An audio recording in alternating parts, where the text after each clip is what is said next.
What's up? I'm about to go on air.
Do not attempt to adjust your computer, your cell phone. This is your man Black Ron. Signing in, checking in yet again. And it is showtime, ladies and gentlemen.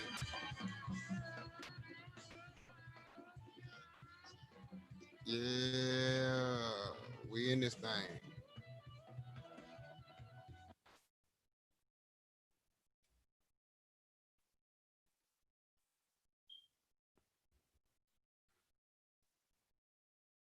You are tuned in to the Black Ron Black Power Hour, and it starts right now.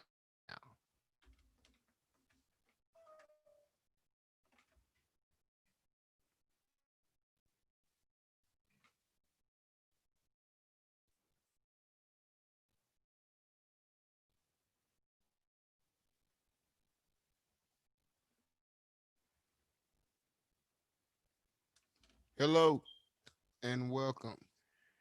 Shouts out to all of the blackheads. I don't know. That's a horrible fucking name.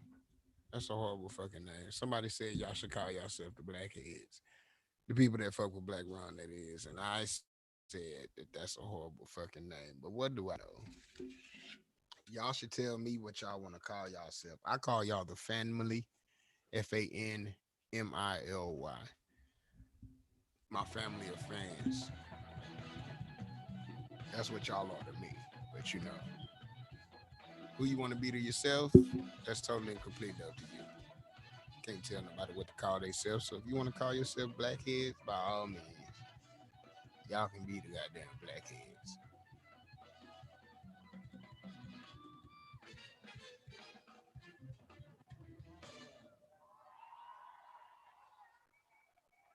Your music tonight was brought to you by Snarky Puppy. I'm all in your face. I'm all in your grill. What's going down? It's your man for real, Black Run. Signing in, checking in yet again. Let me get my whole little schematic set up. You know what I'm saying? I got to get this thing together. If you would allow me but a moment to get this thing together. Brothers and sisters, if you got your thing together, let me hear you say something tonight.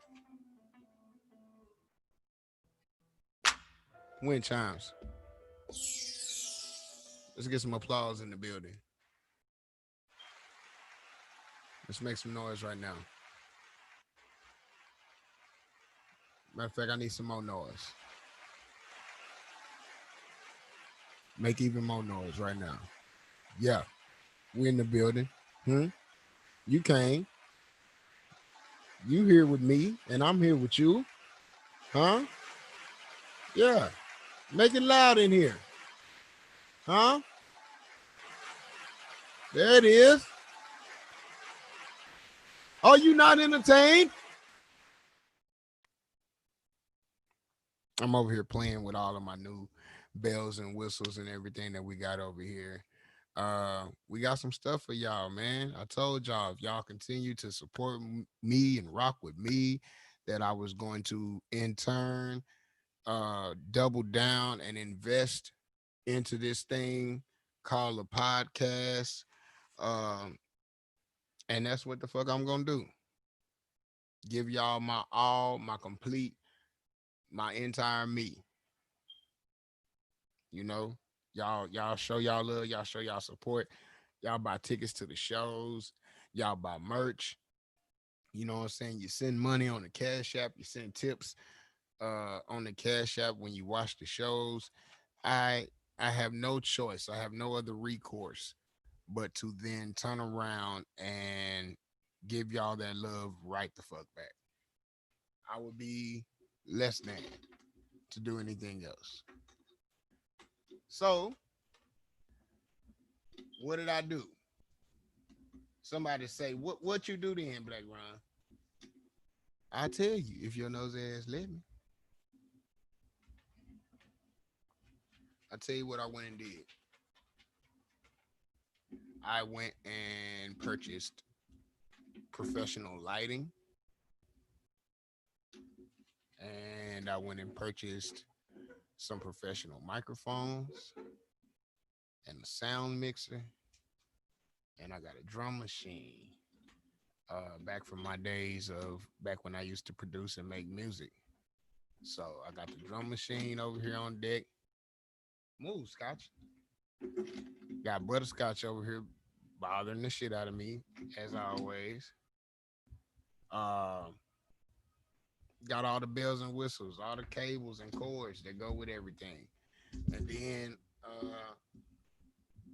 something that I just learned about is a capture card. Had to get a capture card. I knew about sound cards because I'm a little smart.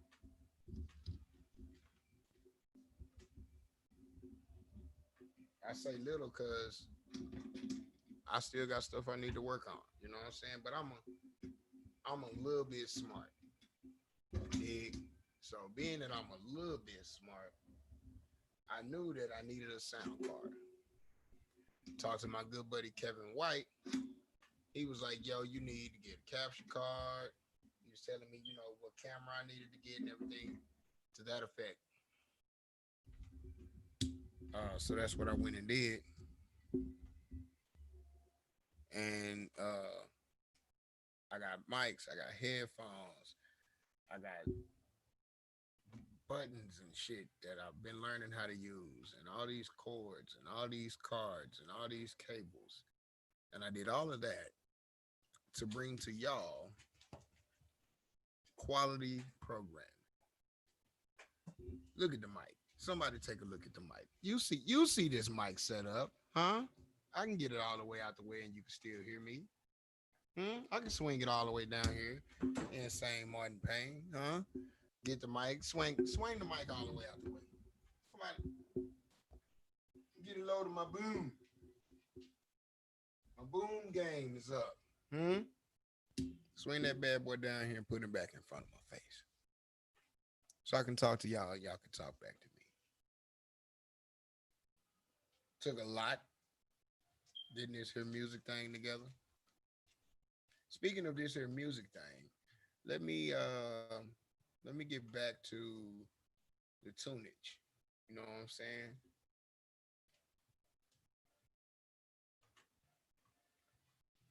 I was listening to something called Boom Bap Jazz earlier, and that was a funky ass groove. I think we should go back to that.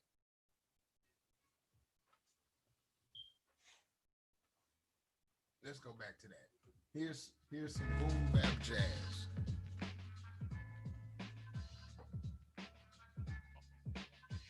Yeah, that's a good easy vibe. That's a vibe we can talk to. That's good. That's nice and conversational, huh, Scotch? Yeah, yeah. There it is. Okay. Now y'all know me. Y'all know once I get a beat going, I'ma fuck around and freestyle. But I want to talk to y'all for a little bit first. This is the Black Round Black Power Hour. Hence the black brick wall behind me. Spitting truth to power and power to the people. That's the motto in case you were wondering.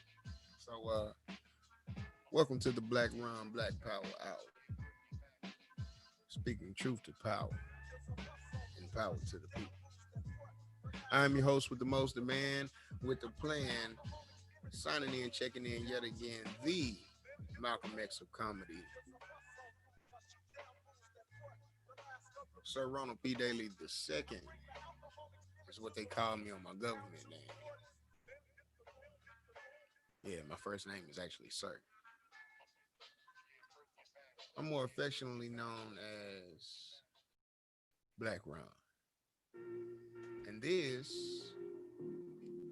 happens to be the wall where I write the graffiti of my thoughts.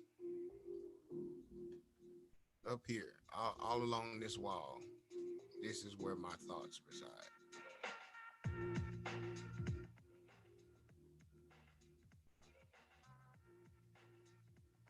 Speaking of my thoughts,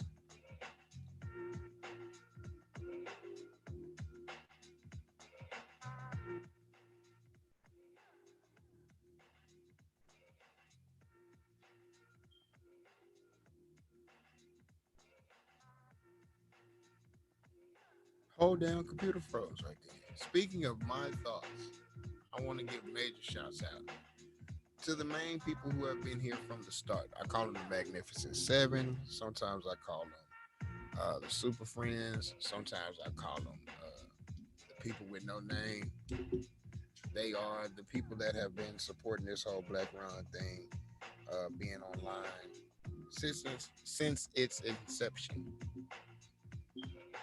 Anybody that follows me will tell you that I had and have no desire really for a social media presence other than the need to remain relevant in today's social media climate.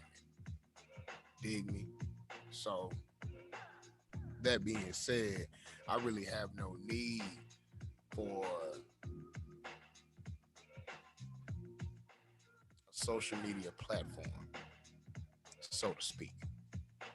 But with coronavirus and the lockdown and the original form of my art form being taken away from us by and large, we've all had to adapt and adjust and adopt this new philosophy.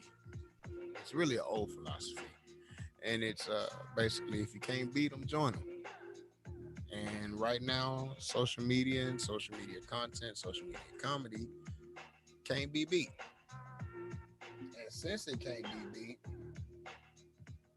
it would behoove a nigga such as myself to just go ahead and join. Ain't no need in getting myself upset. Ain't no need in getting uptight and working up a sweat. So I joined them. And suffice to say, y'all have been here. Y'all been rocking with me. I didn't expect you to. Y'all surprised me. I pretty much have a good beat on people in my mind. I pretty much know what people are capable of and what they gonna do. Uh, y'all surprised me.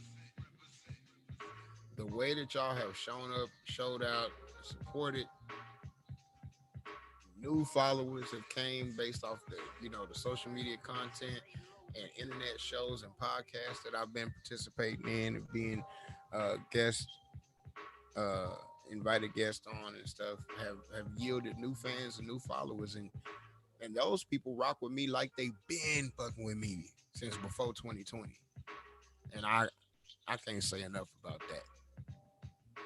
that. That's love that's quantified in a way that makes y'all near and dear to this cardiovascular muscle that we refer to as a heart. Fun fact: did you know that when you're talking about your heart in an emotional realm or an emotional sense, you're actually talking about your brain? Yeah, emotion, logic, your analytics, all of that exists in your brain. Case in point, if somebody that you know and love, let's say y'all got married, y'all been together 20 years, you find out that you're sick, you have a heart disease that requires a heart transplant. You go to the hospital, they take your old heart out, throw it away, put your new heart in. And that's either a heart that came from an organ donor or animal or plastic, 3D printed heart. For some, it's not the heart you were born with, though. Surgery is a rousing success. Flying colors. That surgery is so good, they use that as the instructional video for how to do heart surgeries from that point on. No rejection. The body picks up on the heart. Everything is beating normal. All the blood is flowing properly. The heart is good. You in recovery, and your loved ones, your spouse, all your friends and family come into the room. If your emotions truly lived inside of that cardiovascular muscle that's in the middle of your chest, then you would have no emotional attachment to any of those people that walked in the room. Why? Because they throwed your old heart away, threw it right in the trash. I mean, well, they put it in a biohazard bag and shit, dispose of it properly, but they threw your old heart away, throwed it smooth out, put a baboon heart in your chest, or the heart of somebody who had just recently died and they were an organ donor. Yet, when your eyes wake up and you recognize who that is standing over the bed, smiling down at you, every emotional feeling that you've ever had for them comes right back. That alone lets you know that your heart ain't in the middle of your chest. So when people say from the bottom of my heart or with all my heart, I knew in my heart, I felt in my heart,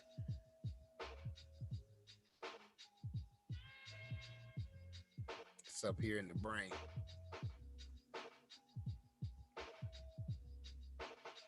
It's up here in the brain. You dig?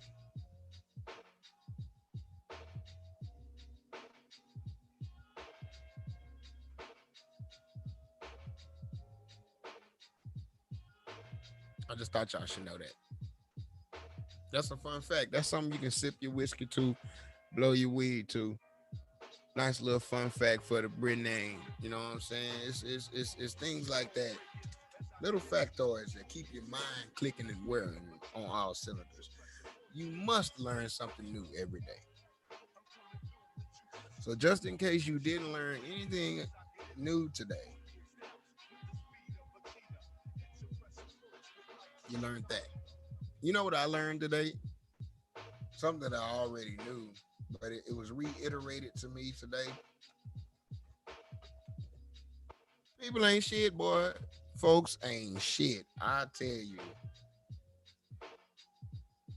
the memes that have come out ever since Nate Jackson got his ass whooped. Nate Robinson, rather. Shout out to Nate Jackson. I don't know why I said Nate Jackson. Shout out to my man Nate Jackson up in Seattle, owner of Nate Jackson's Super Funny Comedy Club.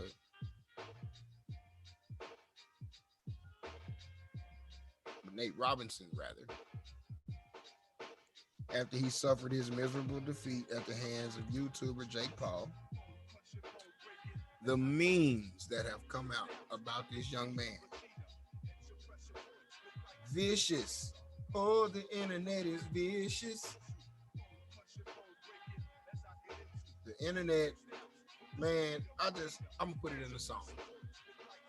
Well, I woke up around 11 p.m. on Saturday. It was past 8. I was late for the date. I had missed. I had saved it in my phone. I was mad. I was pissed because I wanted to watch Mike and Roy. They was talking shit, and oh boy, I was waiting on it. Mike was in the gym getting right. He was getting back together. He was living his life, and Roy came out of nowhere, gray in the face. He was old as hell. The beat changed up, so I gotta change the fucking flow as well. Uh. Anyway, like I was saying, they was on interviews talking tough, talking like they was young niggas about to rumble rough. And I was like, ooh, it's stuck. Ooh, it's up. And I'm about to get the fuck on my phone and watch all of this. I had plans of even getting that pay-per-view shit, but I had overslept, smoked some weed, and ate too good. When I woke up, shit was all gone. But it's all good because YouTube had the motherfucking video. I was sitting in the sitting room in the city puffing shrooms. You know, that's weed with the LSD. Anyway, I was on my get right looking at my phone, right? And I was observing the highlights. And up under that, they had the whole fucking fight. So I clicked on it 2 times. double tap, like the ones feet folk up fucking started. And I was watching that shit and looking at it and was like, man, these niggas is retarded. Two old niggas way out of shape, fighting hard, taking too many breaks. How many rounds? Shit, only eight. Each one of them was 2 minutes apiece. Uh, it didn't take long. At least I was thinking that the niggas was gonna fight strong. Shit, capiche? They was just beefing, wrestling and tussling, throwing the jab here too. It was nothing. Nobody hurt nobody. Nobody got knocked down or knocked out. I was glad I was passed out. I'm glad that I missed it. But then here come the internet, and I was like, ooh, I'm finished. But they was like, hold on, Black Run, wait a minute. Did you see this Nate Robinson clip? I was like, Nate Robinson, the basketball nigga? They was like, no, not basketball. He box now. I was like, well, shit, load the fight down. They said he fighting a white boy named Jake. I watched the trailer. I was like, hey, this boy talking about he about to put on skates, about to whoop him in his ears, his nose and his face, all on his abs, his side and his back. Punch his arms and shoulders like that. He was like, I'm gonna whoop your ass. I'm a real motherfucking athlete, white boy. I was like, yeah, that's nice. So I had watched the fucking fight, and I witnessed Nate Robinson get uh ran around the ring like he was ran home from school. Uh, Even Snoop Dogg was acting a damn fool. Uh, he hit him with a right hand on the back of the ear, dropped it real quick, and my heart filled up with fear. I was like, it's finna be over too fast. He just put Nate all on his ass, and then Nate jumped up. Nate was mad. Nate paced back and forth. Nate got in the stance that I had never seen a professional boxer take before. Who the fuck was training him is what I was thinking about this boy. And then he rushed across the ring, all up on that white boy. White boy hit his ass again. Nate went down again. White boy finna win. That's what I said. And Snoop Dogg started singing, Precious Lord, take my hand. I feel bad for that man. I hope you understand. He had spent 100 grand at least on trainers. They didn't train him shit. He bought a coach and a manager. And they just managed to get him hit. He hit Nate all in his shit. Swole up his eye, puffed up his nose, made a fat ass lip. He hit him with him all on his face. That boy was laying down with his ankles crossed, like at the end of a date. His arms was all up on him and shit. He looked like somebody had roofied the shit out of him, like they were finna get some boot out of him, like they were about to get the tooth out of him, like somebody had put the roof out of him. Man, I was like, this can't be the truth out of him. Y'all lying. Let me get this booth out of him on this rhyme. And the crazy part is, he named his camp Hold That. And that's exactly what that white man made him do. Hold that. He said he was fighting for his mama and his woman and his son. And all of that shit was cool till he said he was fighting for all the black folks, even Black Run. And I was like, nah, bruh, don't fight for me. Not if that's how you fight. I can do better than that. I ain't had a fight shit since 09 or 2010. Let's just say I'm 10 years out the game of putting hands on niggas, but I bet I still win. Or if I don't win, at least I do better than that. It won't be 30 seconds in and I'm knocked flat, all up on my face and jump up all mad, pacing back and forth like this nigga ain't finna whoop my ass and then rush across the field and the ring with my head all out, my feet all between, my arms and my elbows poked out. You should have got your ass choked out. I'm just so fucking disappointed in you, Nathaniel. Can't even call you Nate no more. Gotta call you Nathaniel, like you was a little ass boy. Nathaniel. That motherfucker said he was fighting for the whole culture. He made it a black and white thing. He should have just made it a, I'm gonna whoop your ass because I don't respect you because you're a YouTuber. and I'm a real athlete. He was like, no, I'm gonna whoop your ass on behalf of all black people who have ever been wronged by a white person. Then they say the boy Jake Paul is a racist. I don't know how true that is because I don't follow him. I didn't have any idea who he was before he was victorious over young Nathaniel. So I haven't watched any of his content or anything like that to be able to confirm or deny the fact that he's a racist or a bigot or says racially incendiary things, does racially disrespectful things. But I'm just gonna err on the side of caution and say he a racist. He's a bigot, rather. He probably don't have enough power to stop anybody other than Nathaniel from being prosperous in life. But let's just assume that he's a bigot. Do you think that his resolve has been strengthened, compromised, renewed, revised, reshaping, or reinvigorated? To me, if you got a dude that people claim is a bigot, which means he says things that are openly disrespectful about black folks, and then you get in the ring with this white boy and he efficiently whoop your ass. One sided as fuck, landslide.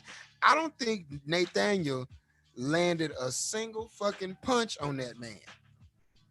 I'm gonna have to go back and watch the fight to see how many punches, not in the clinch, Nate landed. Punches in the clinch don't count.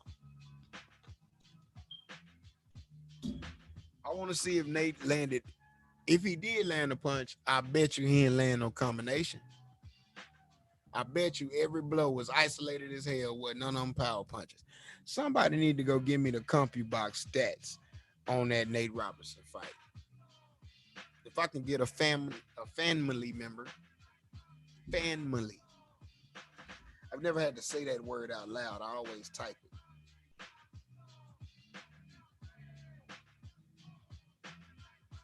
Somebody said it's Chadwick Boseman's birthday. Legacy Group in the chat said it's Chadwick Boseman's birthday. So gotta send a love and honor to the memory of Chadwick Boseman, uh, who would have been, I believe, 43, if not 44. Legacy said they saw me in Seattle and I was amazing. I appreciate it, man. I'm coming back to Seattle very soon. I'll be in the Seattle Bellevue area very soon. Be on the lookout for me. Like I think I'm out there like in February or March or one of those. Yeah, be on the lookout for your boy. I'm coming to the SEA SeaTac area. I gotta stop by my boy Nate Jackson's. I gotta do that. Hopefully the governor of Washington get up off that bullshit and allow my man to have a thriving black business. Speaking of thriving black businesses, I'm sure as you all are well aware, True Kitchen here in Dallas has become on the forefront of the national spotlight. I woke up this morning to my man Earthquake had dropped a video that was the last video in the exchange. Y'all know the internet. They take off running with the back half of the information. So Quake had came across this video. He shared it, reposted it on his channel, and it shows this owner speaking very greasily to a crowd of people. And the owner starts out saying, I put a lot of time and money and energy into developing this concept for black people to come and enjoy a place for our people, a place for our culture where we can have some class and dignity and come to a nice upscale spot that was tailor-made for us and not a place where we just took over, and I'm paraphrasing right now, and not a place that we just took over and started to patronize that was never designed for us. I know for a fact here in Dallas, We've turned a couple of Applebee's into like club Applebee's, and we turned a couple of, you know what I'm saying, other eateries and shit like that into like Gloria's uh, Mexican cuisine. Gloria's is a Latin restaurant, and one particular location has become like Club Glorious. Every nigga that with three pennies to rub together is up there, you know, trying to look their best and be on the scene. A couple places are like that. Boomer Jacks, you know, the list goes on and on. However, with this particular place, True Kitchen, it's a restaurant. Now, there are stories that, you know, they're currently expanding to incorporate, you know, restaurant slash nightclub feel. But until they do, as it stands right now, they are solely a restaurant. They don't have a dance floor and they don't encourage dancing. That being said, because it is a black owned establishment that is targeted and tailored to fit the black demographic, they have a DJ in there who spins top 40 hip hop and R&B. Uh, they serve things like Hennessy slushies alongside a uh, upscale priced and presented menu. So for one to assume that a patron must exude class and decorum when visiting that establishment is not a stretch of the imagination, if you follow what I'm saying. It's not outside of the norm to think that in there you're expected to behave in a certain manner and carry yourself in a certain manner. I said that to say video surface of the owner of True Kitchen addressing his entire dining room one night, the entire establishment. Down here, we call it talking to Texas. He was talking to Texas, and talking to Texas means I'm talking to everybody that can hear me. I'm talking to this whole room. I'm talking to this whole building. I'm talking to this whole city. I'm talking to the whole state. So should nobody ask me who you talking to, I'm talking you. You too. All y'all and everybody. I'm talking to Texas, goddamn me. And when a person is talking to Texas, you're basically saying it once so that you don't have to repeat yourself anymore. This is your last time making this declaration, and you're issuing an edict to everyone with the ability to hear your voice. Now, people are all up in arms for the language that he chose to use in his last sentence.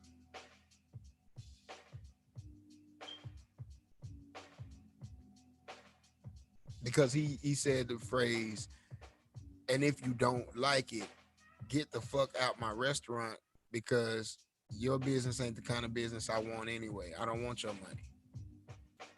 People was just so upset at that. But that's basically what that little sign says in front of every establishment you go to, where it says, we reserve the right to refuse service. Side note, businesses didn't start putting that little sign up until after uh, segregation was abolished in this country, and it was illegal to deny patrons service based off the color of their skin. They started saying, well, this is a private establishment and we reserve the right to refuse service to anyone on any grounds. That's the cold part that y'all need to realize. In the state of Texas, they have a law that says it is based up to the proprietor's discretion. They don't like the look of your outfit, they can ask you to leave. Or they can tell you that they're refusing to serve you, but they have to say out loud, I'm refusing to serve you. But if they have the sign up that they reserve that right, which most business owners do. Just like they got no shirt, no shoes, no service at like diners and gas stations.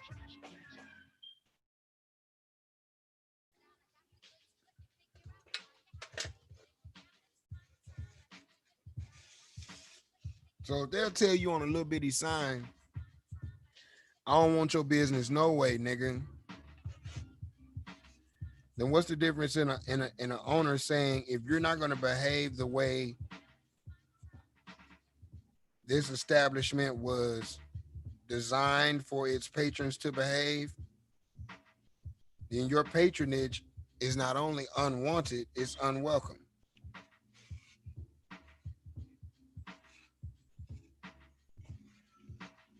I don't personally find anything wrong with that. My pops used to tell me a long time ago, you got to educate a motherfucker on how to treat you.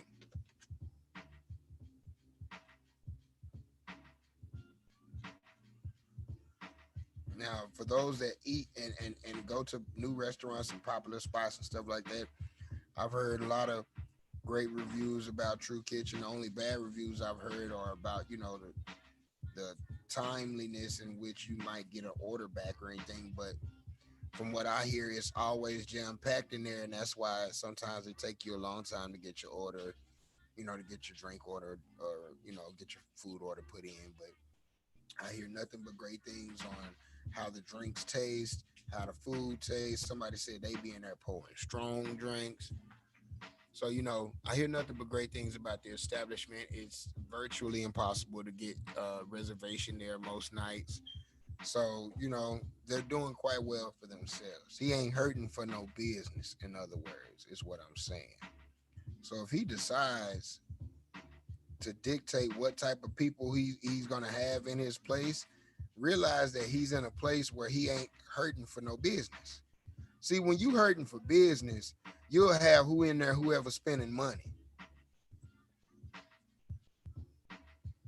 Now, here's the question that I have for all of y'all that are under the sound of my voice. If you spend money to go to an upscale establishment away from the ratchet atmosphere, would you be upset to see and or experience some ratchet shit while there? If I spend upscale money, I'm going to expect upscale ambiance and upscale attitude, behavior, and service from the restaurant, and I'm going to expect upscale attitude and behavior from the patrons. I would be duly pissed off for a motherfucker to walk through the restaurant in a wife beater.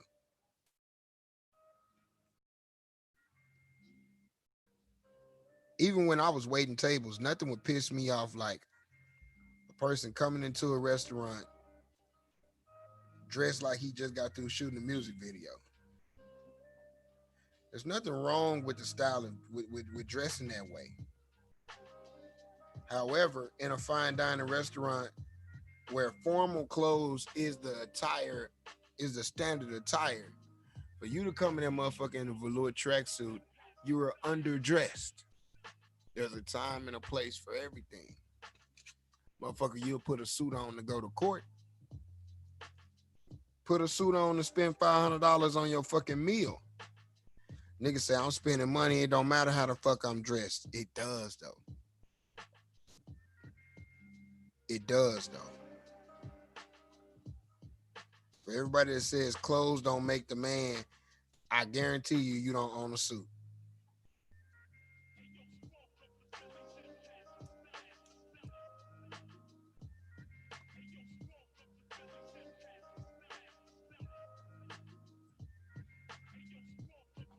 Motherfucker that got money, all of a sudden they drive a luxury car.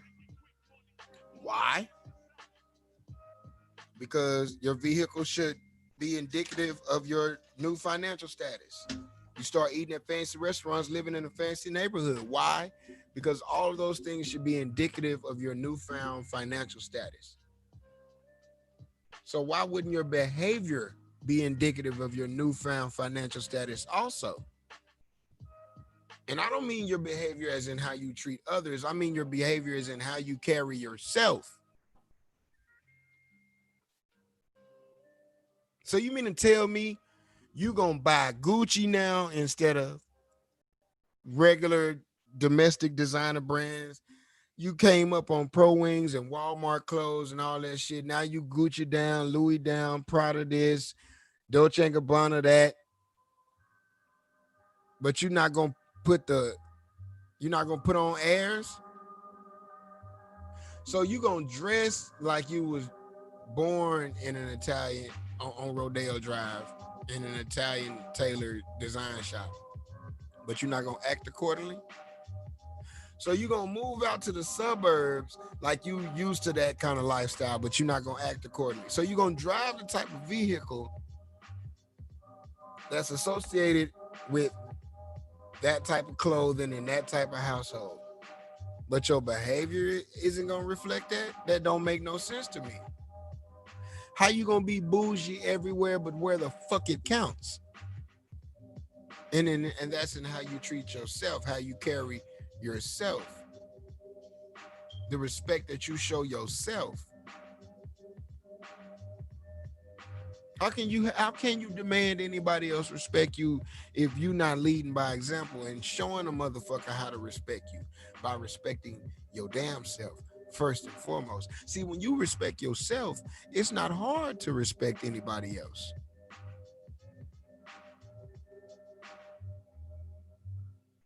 When you respect yourself, it's not hard to say, hey, you know what, this situation ain't for me, yo, because I'm finna be in a position where I'm about to disrespect myself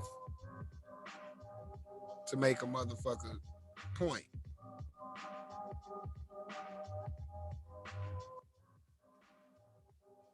I'm not gonna let you pull me to a position where I no longer have respect for my damn self because of your lack of respect for me. Because of your lack of respect for yourself. And I'm not gonna give you more respect than you give yourself. I'm not gonna give you more respect than you give me, but I'm damn sure not gonna give you more respect than you give yourself. Why should I respect you more than you do?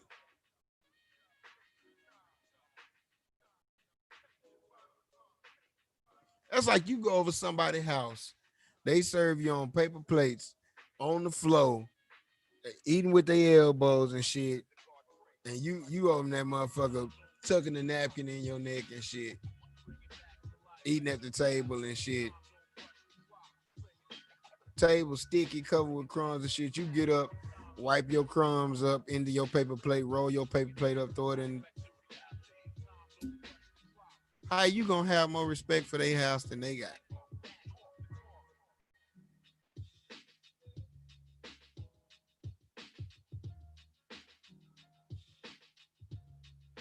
That's like you going off in somebody's bathroom to piss.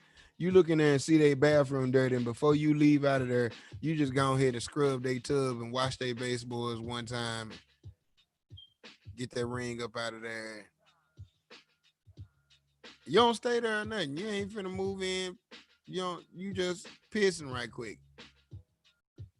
You ain't shit and stop up the commode or nothing. You just pissed right quick. You done turn their toilet paper around because it ain't rolling the right way to you. You wouldn't do that. Nor would you come over somebody's house and get to immediately disrespecting their house. That's what made that Dave Chappelle, Rick James shit so funny is because in black people's mind, you would never come over somebody's house and put your feet up on their furniture. That is the most disrespectful shit you could ever do.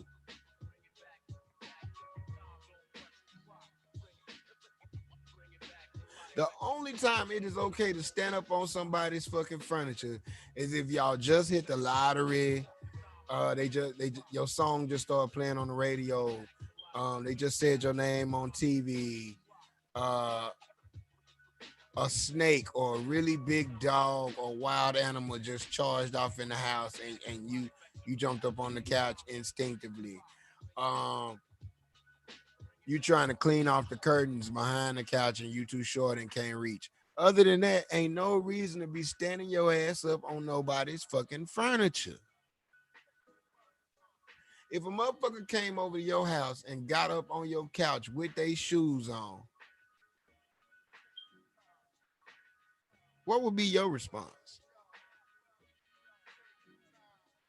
Let's say you invite everybody over to your house to have a party. It's a birthday party. You got a DJ, you got unlimited hot wings, make your own taco bar, margarita fountain, you got weed, you got whiskey.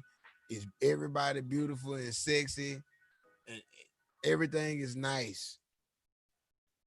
DJ jamming, everybody in the house dancing, and you look up and a motherfucker is standing on your couch with their shoes on, dancing.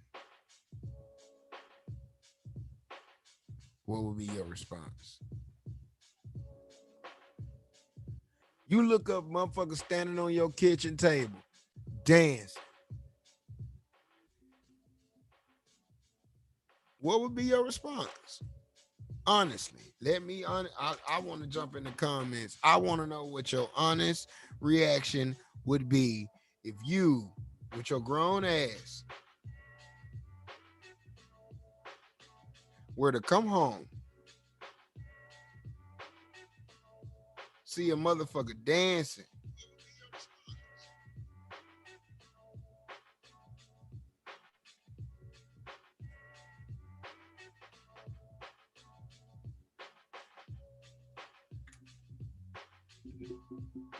Me personally, I'm not asking you to do a goddamn thing. Get your goddamn ass on my motherfucking furniture as I'm snatching you. You better hope I don't hurt you snatching you down off of whatever the fuck you standing on of mine. Furniture costs too goddamn much for you to be standing on my goddamn furniture like you a 1-year-old baby. First of all, you got your nasty ass shoes on my motherfucking furniture.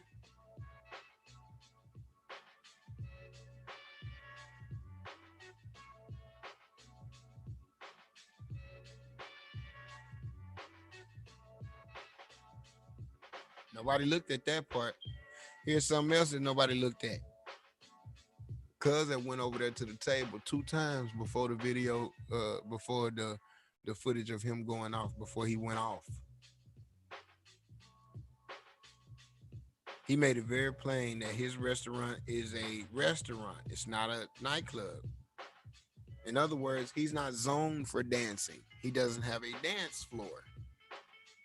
And zoning laws stipulate that if the zoning commission, code compliance, fire marshal come in that motherfucker and see people dancing in a spot that has not been zoned for dancing, meaning they have a dance hall license, the fine that he will receive is so fucking thick. Them fines start at $500 and go all the way up to like 2,500, 3,000, 5,000 for the first infraction, nigga. For the warning,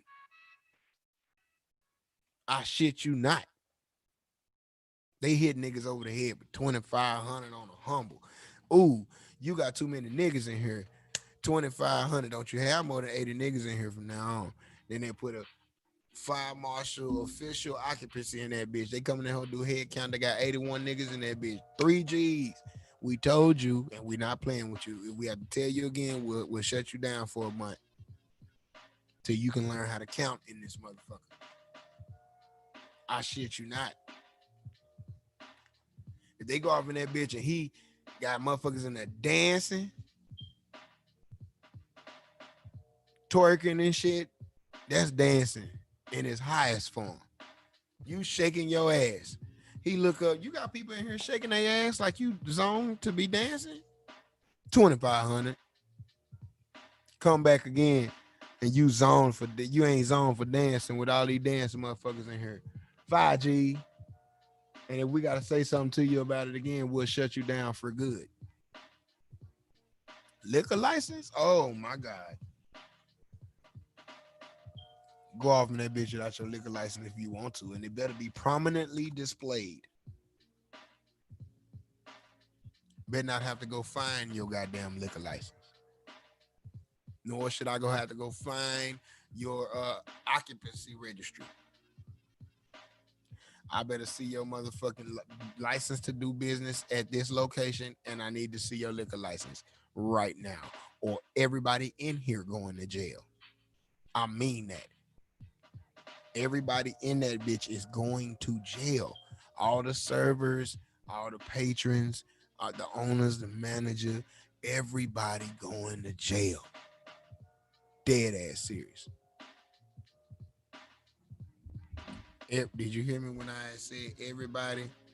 Everybody named Mama, like country folk from the South say, child, everybody named Mama was in that jailhouse.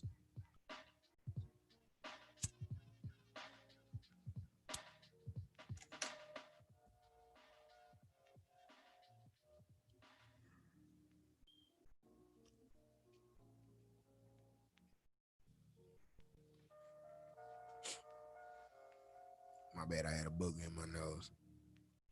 Now that booger be itching to make your eye burn. Anyway, what was I talking about? Jail. Oh yeah. So he was well within his right to be upset and concerned about what old girl was doing and what was being shown to him in that moment. And from what I saw on the videos, at first they were dancing beside their table, which was already being frowned upon. He went over there and told them, "Hey, ladies, if y'all could, regain your seats and your composure, this ain't the place for that. This is a nice, classy place. Govern yourselves accordingly." Then I'm told he went back over to their table. I don't have video of that, but he reiterated himself. Young ladies, I understand that y'all are having a great time. However, but this ain't the place for that. This is not the place for that right there. I could give two fucks how turned up you are. This ain't the place for that. Please have a seat and have some class. They like, oh, okay, nigga, fuck you.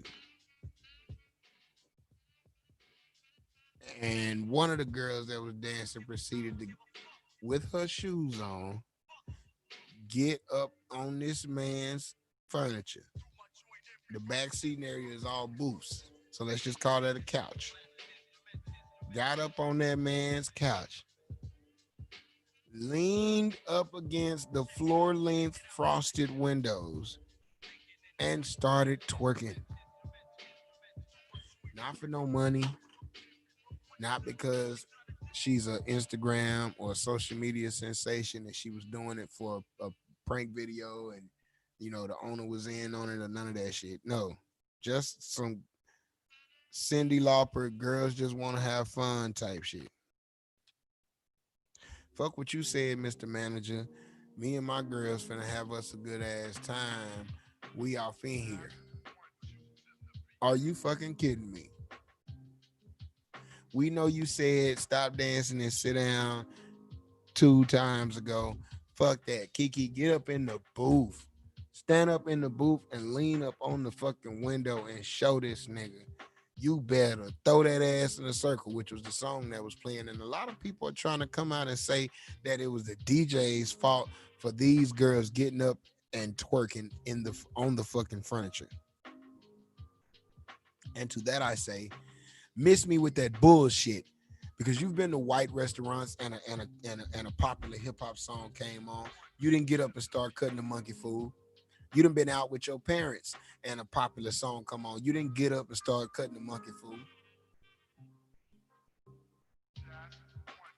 and church and your child's school and all kinds of places you didn't be in where the decorum of the room warranted it not necessary to be in that motherfucker like you Halle Berry off Baps. Straight the fuck up. I don't care. Argue with your goddamn daddy. I don't want to hear it.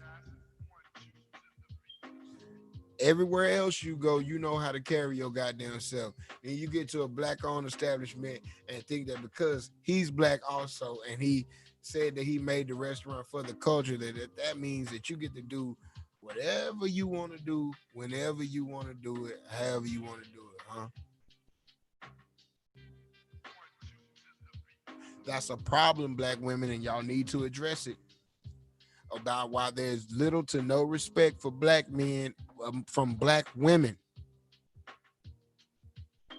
Because had that been a white man that was the fucking manager of the spot, the first time he said something, that would have been enough. That man had to come over there and chastise grown folks personally 3 fucking separate goddamn times. So at the end of that third time, he has been pushed past his boiling point.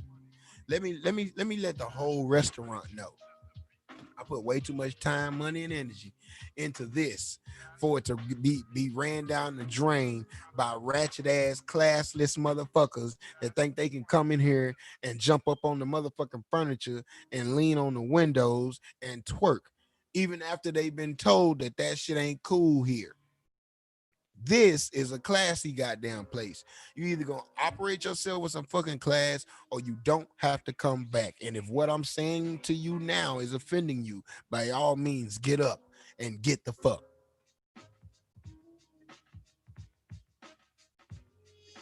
You shouldn't even have to say that to no room full of fucking grown folk. And as an adult, realize, bitch, we see you.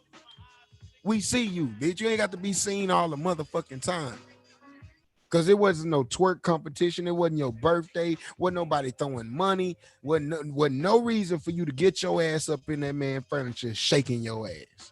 None whatsoever. I don't give a fuck what you say. There was no reason after this man has asked you to sit down 2 times for you to then say fuck you and get up in his fucking front. First of all, you got on goddamn heels. And you were a very bad built woman. You had more back than you had hips and booty. Bitch, you was built up poorly. You were a misshapen, uncomfortably formed ass woman. And like my man Lil Rel say, they love, homegirls love hyping up they bad built ass homegirl because they get a laugh out of it. They get a rise out of it. You killing them, girl. You look cute, girl. They love beefing up they little bad built homegirl. They love gassing her up. It's funny to them. They still on some high school mean girl shit. So they, hey, while you throwing your ass in a circle very poorly. It'd have been different if you was a fine or even a big booty chick and you just had that ass just flouncing and clapping everywhere, and it was such a sight to behold, and even the women was in there giving you your props because the way you was throwing that ass around, and niggas was coming up throwing hard-earned money on your ass, even though it was a restaurant. It'd be different if you just got a promotion and you bought the whole restaurant out that night. Every patron in there was there to celebrate your win on whatever you just won. Baby shower, engagement party, wedding reception, anything that would require you to rent out the whole fucking venue. Okay, then I can see you dancing inappropriately at an inopportune time. The whole goddamn function and event and day is about you. It's your world. Cool.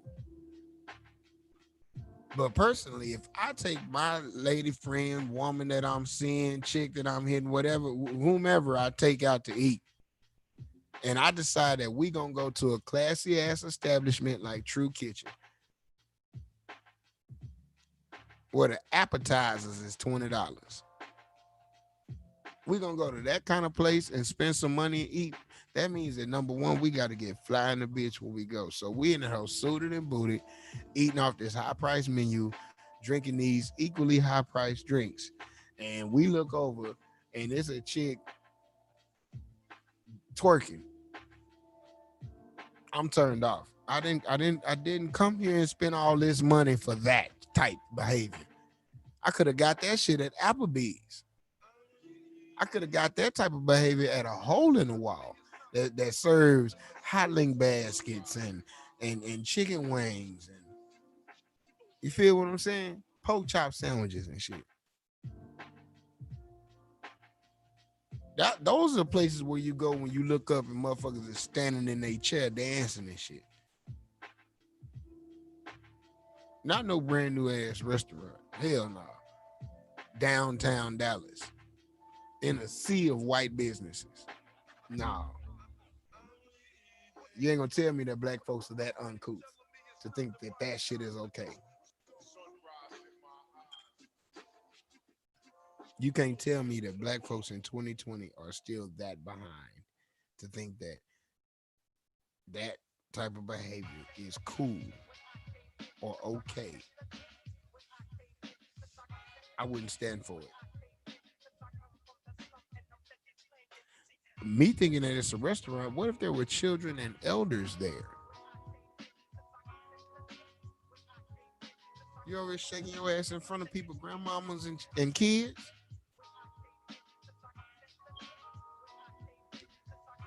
Only people that do that don't have no respect for themselves. Feel how you want to feel. If you can shake your ass in front of your elders, in front of senior citizens and elementary school children, you part of the motherfucking problem.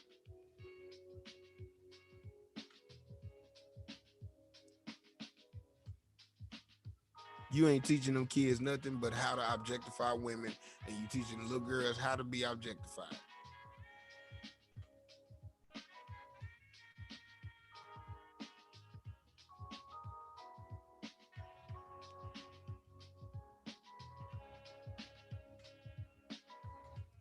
I don't understand human beings sometimes, bro.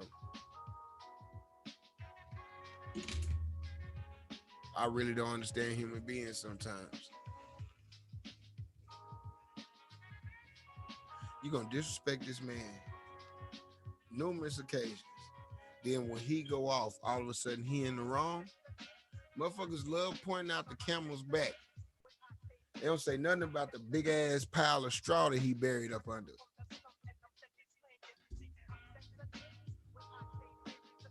Everybody quick to point out the malfeasance in the camel. Ooh, look at that camel walking around broke back.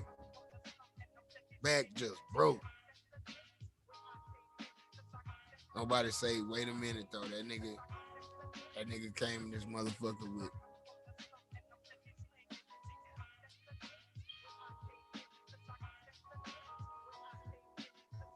y'all know the sheepdog is? Y'all know the sheepdog is, right? Sheepdog is a dog that watches the pasture. That's how I feel with my listeners, with my fans, with my family. I'm a sheepdog. It's my job to protect the sheep. Those people that are incapable of formulating their own thoughts and opinions and perspectives on things, and they just run with the ebb and tide of the status flow, the status quo. They just whichever way the wind blowing, they east on some shit, they west on some shit, whatever's popular. It's my job to protect those minds and lead and guide them people. The sheepdog is the shepherd when the shepherd back is turned. And everybody that we've deemed the shepherd of black people, we've caught them with their back turned, focused on the wrong thing, while the wolves have been eating us up, eating us sheep, smooth, eating us little pretty little baby lambs up. Boys just been having lamb chop after lamb chop, mud and pop after mud and pop.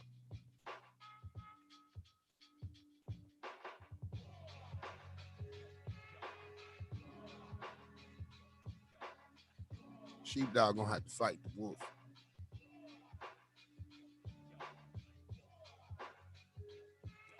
got to bark so loud while he fighting that the shepherd gotta come see what's wrong.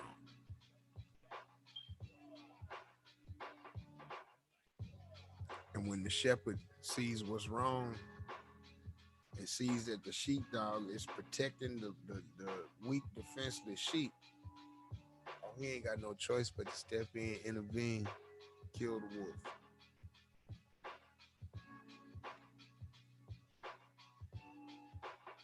Shall I break it down? What's the opening line to Psalms 23?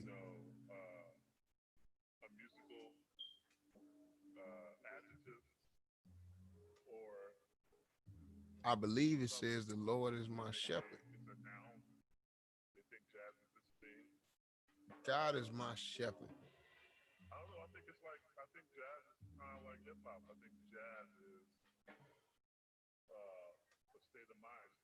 So let's not even go deep with it. Let's just talk about the black leaders, those shepherds. We've been talking about where are our black leaders? Where are our black leaders?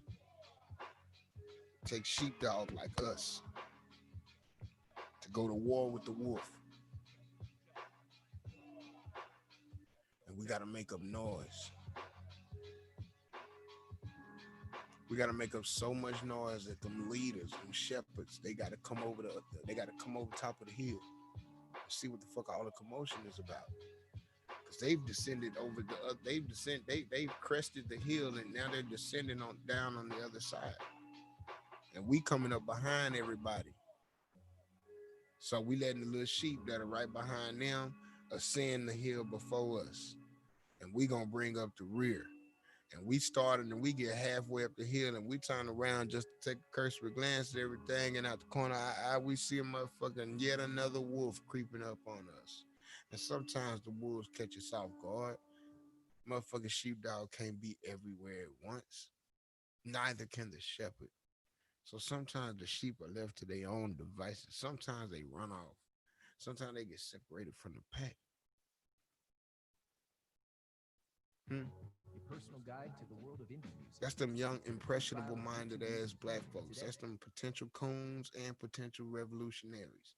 That's them black folks that all that wherever the wind going, whoever in the lead, whoever leading, that's who they gonna follow. But if we lead them alone, we lead them to their own devices, man, they'll run out in the middle of the street, they'll fall in the river and drown their fucking self. They'll walk right into the wolf's teeth. Eat me, Mr. Wolf. I's just a little sheep.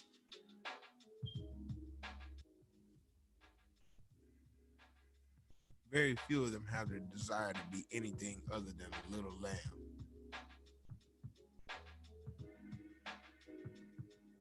The ones that do like being a lamb hate when they have to be of service. What the fuck is a lamb even around for? So that once a year you can shear off all this wool and make things out of it. You ever see a lamb with no wool? You ever see a lamb get ready to get sheared? Motherfuckers be biting and kicking and bucking, fighting. Get all the hair shaved off their ass. They be scrawny and shivering.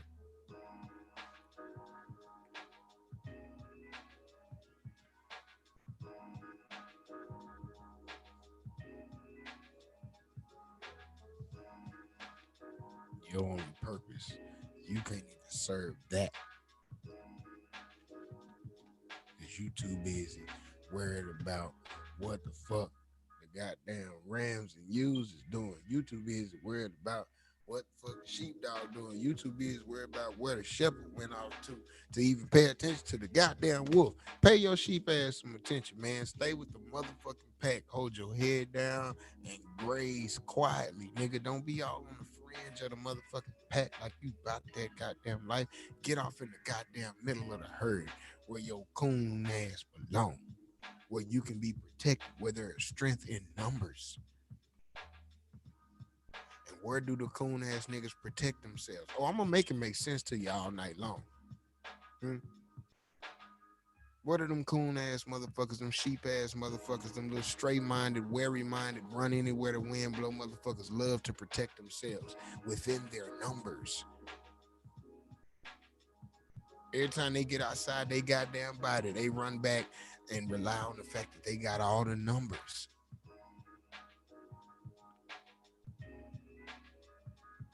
Never realizing that people only let you back in because you were one of them. Kanye, Stacey Dash, Amanda Seals, the list goes on and on. Jason Whitlock, Marcellus Wiley, motherfuckers, Stephen A. Smith, Charles Barkley, motherfuckers only let you in after you did the fuck shit you did that almost ruined it for all of us because we share skin. You look like us. You a sheep like us. And if you're not a sheep, then you a ram like the rest of us are. I'm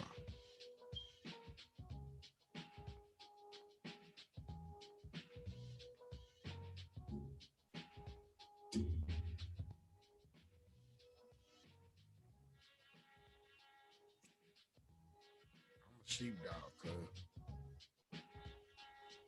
I'm gonna always be a sheepdog until I'm a shepherd.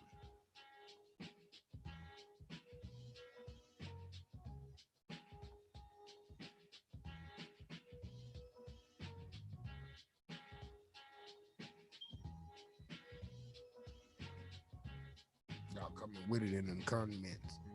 Y'all coming with it in them comments. Coming with it in them comments. Talking back, saying good shit. Coming with it in them comments. Y'all coming with it in them comments. Make it clap. Make it clap. Make it clap. Make it clap. Make it clap. Clap. Clap. 2 times. Make it clap. Make it clap. Make it clap. 2 times. Are you clapping at home? 2 times then.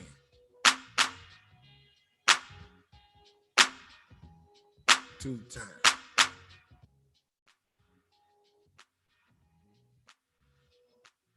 Yeah, that's cool. I got sound effects. I got a whole beat machine over here. I be doing shit. Like a few people know I was a drummer for a number of years uh before my comedy life. You know what I'm saying? I started playing drums at 11 years old. I've been playing ever since. I'm 35 now. You do the math on that. That's a Kobe. That's 24 years that I've been playing drums. 24 years that I've been playing drums. Beating shit using fingers and thumbs. Both feet with it. Snare and toms. Yeah.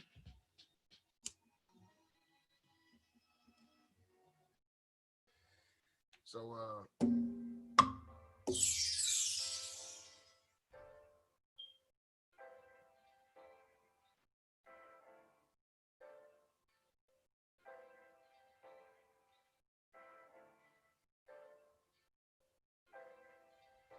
I was gonna bring that analogy home. Like I said, we sheepdogs, we got a war with the wolves. We know who the wolves are. We know who the wolves are. And the reason why we get all these events that happen, boom, boom, boom, boom, boom, right behind each other is because wolves travel in packs. Each one of them got to get a kill for the pack and go back to the den and eat, and hibernate, and rest up to the next kill season.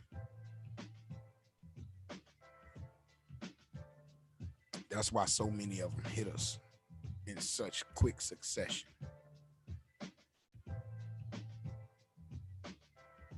It just means that all the wolves are getting a kill here. That's all it means.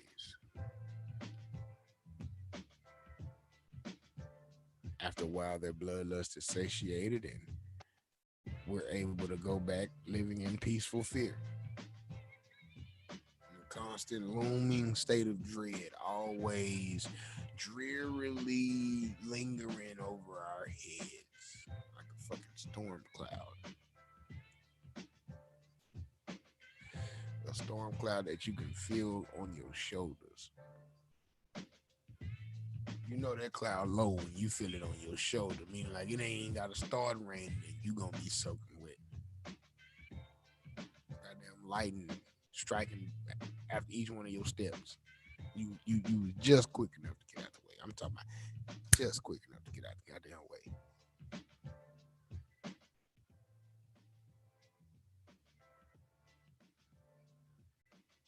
We got a war with them wolves, sheepdogs. So I admonish all of you sheepdogs out there.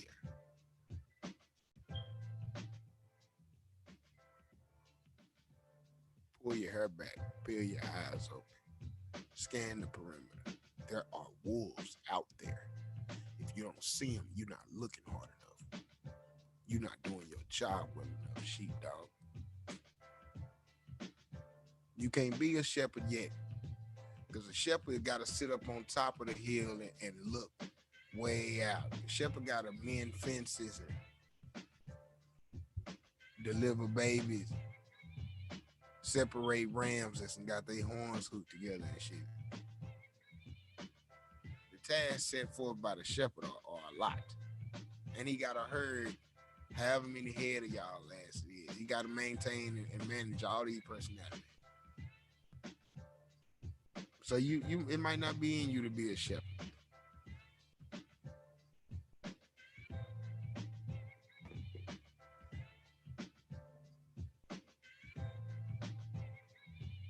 But if you're a sheepdog, you got to realize how important you are to the whole operation. You are the first and last line of defense.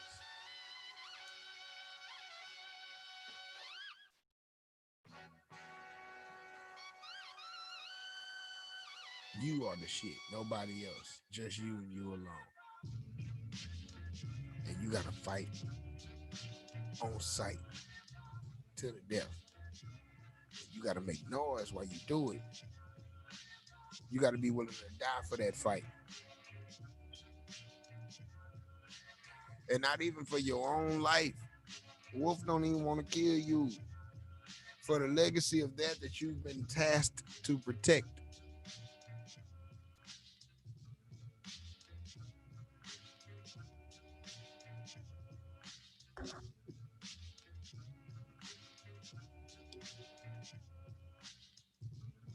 God has tasked you with protecting those that are more weaker and docile than yourself. That is your job. That is your job. The big brother of the world, the big sister of the world, and all those that you come into contact with. That's why the fight always coming to you first. That's why the fight show up at your doorstep with somebody else's name on it. And they don't give a fuck who answers the door. That's why you be fighting so hard for another motherfucker that you be the main one in jeopardy, and the main motherfucker you fighting for ain't nowhere to be found. Cause it's not this. When have you ever seen the sheep just standing around while the sheepdog is fighting the wolf? They are getting somewhere.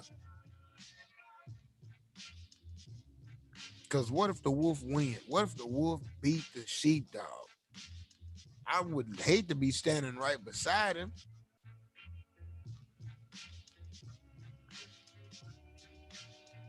I'm just saying. I'm just saying. Man, I'm just saying. I'm just saying. This is a good ass win. You gotta make up so much noise that shepherd get up off that rock and come up down back the other side of the hill. He come back from his beautiful neighborhood. He come back from his lofty position. He come back from his reputation and shit. And he got to come over here and see what these real niggas is over here in this field talking about. Because we the ones really protecting the sheep, not the shepherd. And the shepherd got to have a big motherfucking weapon in his hand to even fuck with these goddamn wolves. Shepherd got to have a major piece of legislation, some big time money, a couple police in his pocket, and some pistols when he want to win a fucking battle.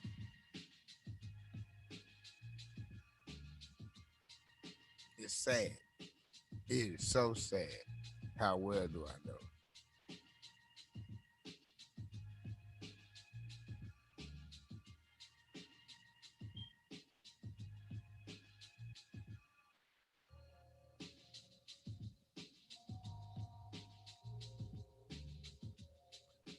life of a sheepdog. That's the life of a sheepdog. Cold on the mountaintop. Nobody else to warm you out, but your hair is long. That's the reason it's long. Paws real big, frosty bitch, but it's a reason for that. So when you step, you make big tracks. Everybody can see where the fuck you went, so they can follow your path. You do the math. Fur real thick, cause you see real shit. And on your neck, you got a lot of meat. Pause. But that's cause it's a lot of beef in these streets. And if a motherfucker bites you, it won't even excite you. That's some shit that you can shake off, live through. Shit you about to break off. You dig through a motherfucker's ass. If you wanna fuck your sheep, his ass is grass. That's the life of a sheepdog. That's the life of a sheepdog.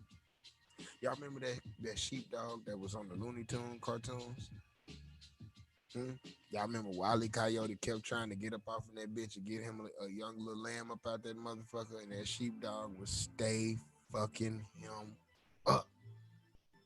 Oh, he stayed getting his ass fucked up. But when that sheepdog really meant business, I'm talking about when he was dead ass serious and he wasn't playing no goddamn mo. Cuz shit'll be all in his face, right? Y'all remember the goddamn sheepdog off Looney Tunes? This shit would be all in his face like this, wouldn't it? Somebody fill me in the comments. Wouldn't this shit be like this? It'd be all in front of his face. You couldn't even see his eyes. Cause this shit just be shit. He mad. He finna fuck Wile E. Coyote. Wile E. Coyote did some bullshit for the last goddamn time. Cause part his goddamn locks. You see his motherfucking eyes. He be looking on the top of his eyebrow. And then my nigga roll his motherfucking sleeves up. He would roll the fur up on his arm. And he would have a big ass forearm with hair on it. On this side, he rolled that hoe up. And he would have like a Marine or a Navy or Army grenade tattoo. He had a military tattoo on this forearm. That nigga would roll his goddamn fur up like it was a shirt sleeve. Look right at that nigga. Bah! Stars everywhere and shit. Next thing you know, they showing Wile E. Coyote walking cut eye purple than a bitch when he blink. Shit swole. Ooh. He got that cartoon titty on top of his head. And the nigga walking with a motherfucking big ass sheepdog and squeeze that nigga ass like an accordion or stretched him out real bad or balled him up and rolled him down the goddamn hill. Cuz walking off just looking sad than a motherfucker. Y'all like what I did that? The Ultimate Home Championship. Watch now. Only on YouTube. Can y'all hear the music? I hope y'all can hear the music, man. Lady Snowblood says, "You are so funny. I just discovered you and I just can't get enough. You now have your own playlist for my driving purposes. Girl, you better drive to me long as I be talking. Bet you be done got there by the time I'm through. Mr. Ovary Massager. Boy, you stupid.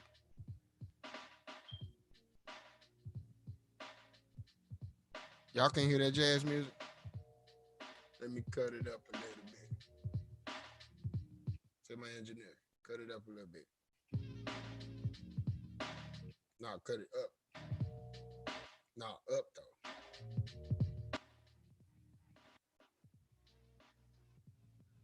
Y'all hear that? Where we at? Where we at with? turn my headphones up. There it is. Somebody let me know in the comments if you can hear the music, bro. It's all up on the show. It's playing in the back. It's a good ass track. And you know I fucking rap and I can get on that. And I can spit them facts and I can tell their truth. Yeah, I'm in this booth. Got some good ass headphones, some task cam shit, and my mic gold in the bed. Let me get it. I got the windscreen so it can catch all my spit and all my breath and my vocals and shit. And my camera is nice. Got the green screen too, and my lights is good. So what it do, boo? Yeah, I'm talking to you, my family, friends, all the people that watch the show, getting it in. You might be squeezing the booty, or rolling the blunt, or rubbing some balls. Hell, do what you want. It don't even fucking matter. Pour a drink up, so I can think up some more shit to say. Come around my way. It's your boy Blaq Ron. Have a good ass day. Nah, I ain't finna go. About to end this rhyme though, so I can get back to the Blaq Ron Black Power Hour show. Can y'all hear the music? Let me know. Can you hear the music? Let me know. Music, let me know.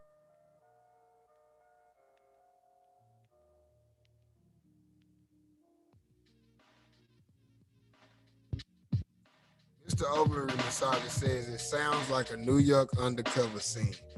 Yes, that's the boom bap, sir. That's the boom bap. Boom bap, shabow. Coming way through the town. It's the Blaq Ron about to go live right now.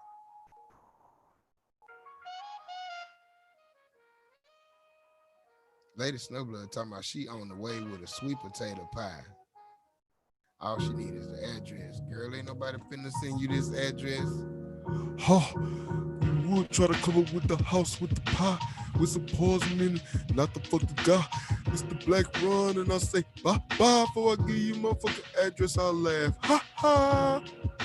You funny, funny as hell. I don't even know you that well. For you to be coming to the studio, you can give me booty though. You can give me booty though. You can give me booty. You can give me booty though. You can give me booty though. You can give me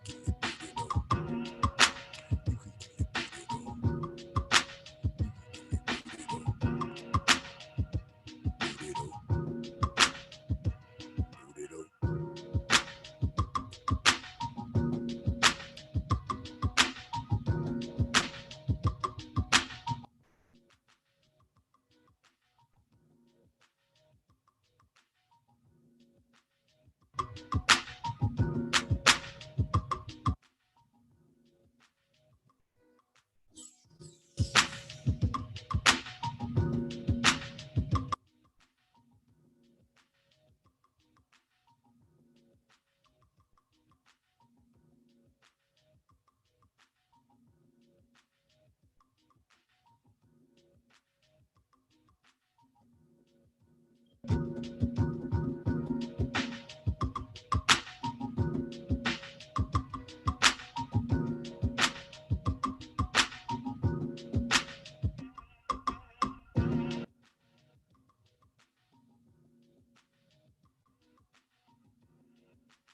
Yeah, y'all gonna get a lot of that.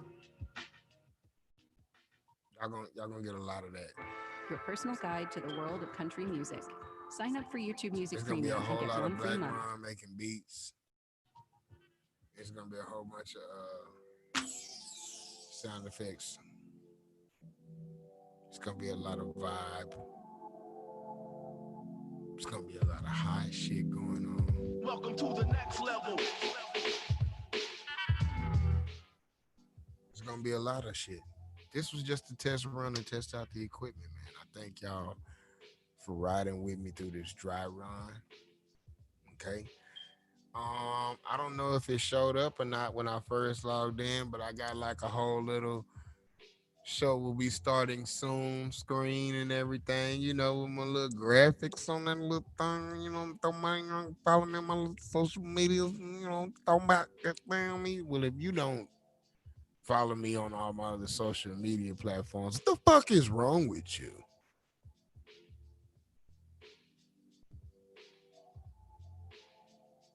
But nah, you can follow me on Instagram, Blaq, BLAQ .RON. On Facebook, go to facebook.com/, capital BLAQ, capital RON. If you're on Twitter, it's BLAQRON DAILEY. And if you're on YouTube,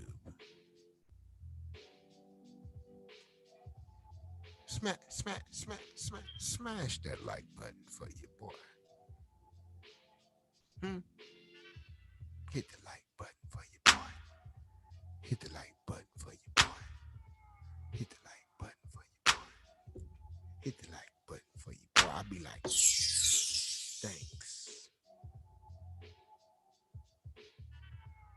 I ain't doing a whole lot, but I'm doing a little bit and you doing it with me. So you might as well go ahead and like that shit. You dig? Do you dig?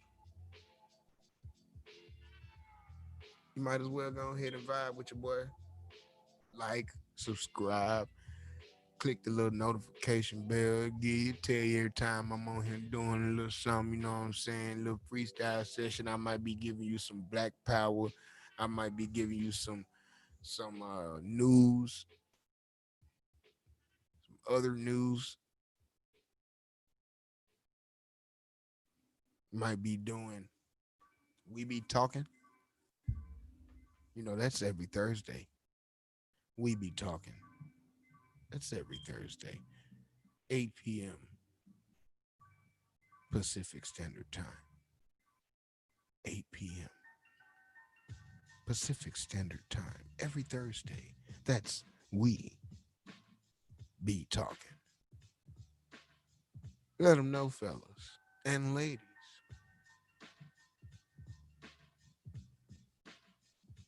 Spread the word. We be talking. Every Thursday. 8 p.m. Pacific Standard Time, 10 p.m. Central, 11 Eastern. Check your local time zone right here on YouTube live. And I got a new project coming with my girl, Patrice DeVoe. So be sure you're on the lookout for that. And I got a new project coming with my girl, El Dura. Be sure on the lookout for that. And I'm going down to Houston, Texas, December 5th, 4th, 5th, and 6th. I will be in Houston, Texas. No, I'm sorry, 4th and 5th. The 4th and the 5th, I will be in H Town, Houston, Texas, pulling up in big body candy Lexus. And anybody talking about plexing must be flexing, cause I'll be stretching niggas bodies out. All them on the ground and put a fucking 357 out and that bitch go pow. And niggas go and that shit be done. Never mind. My name is Black Ron. I don't be doing none of that. Just spreading these jokes. But I do got the pistol if you talking about it, bro. But I ain't talking about it. I'm talking about chilling. Talking about rolling blunts, big booty women with titties, nice faces that be taking me to nice places. They can cook too. That's what I be talking about. See, that's what I be talking about. Do you hear me?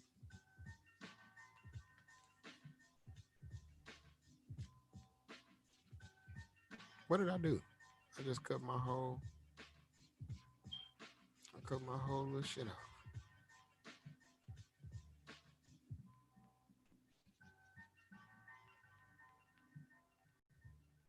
Okay, there we go. Anyway, thank y'all.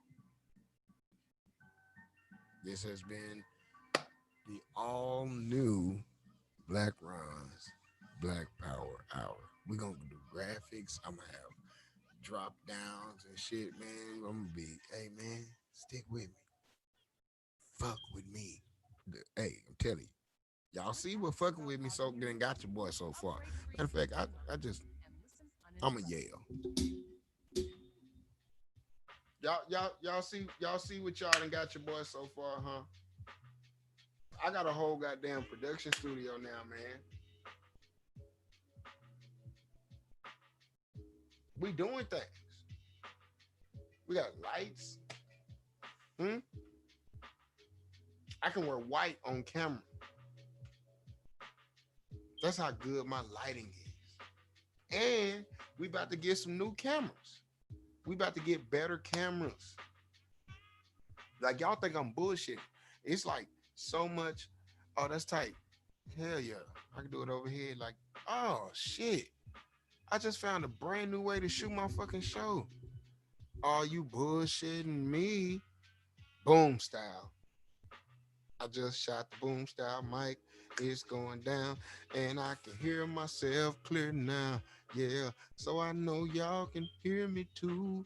And if I cut the mic up, I come through real good, boo. Listen to me when I come through loud. You can hear everything in the, yeah. Listen to the snaps. Mm. Listen to the snaps. Add some claps to it. Snaps. Oh man. The more I play with this, the more I play with it and fuck with it, the more I'm gonna get cold with it, the better I'm gonna be at this whole insta schmizzle with my insta dizzle and this whole podcast game. They gonna fuck around and let me get real good at it, man. They gonna fuck around and let me get real good at this thing. Oops, it's mine. I can do that. Anyway, I just want to say, man, I appreciate y'all. I love y'all. I love you for watching. I love you for tuning in. I love you for sharing it with your friends. Hopefully, I said something informative. Hopefully, I said something deep. Hopefully, I said something funny. If not, I mean, I tried. I'll do better next time. Peace.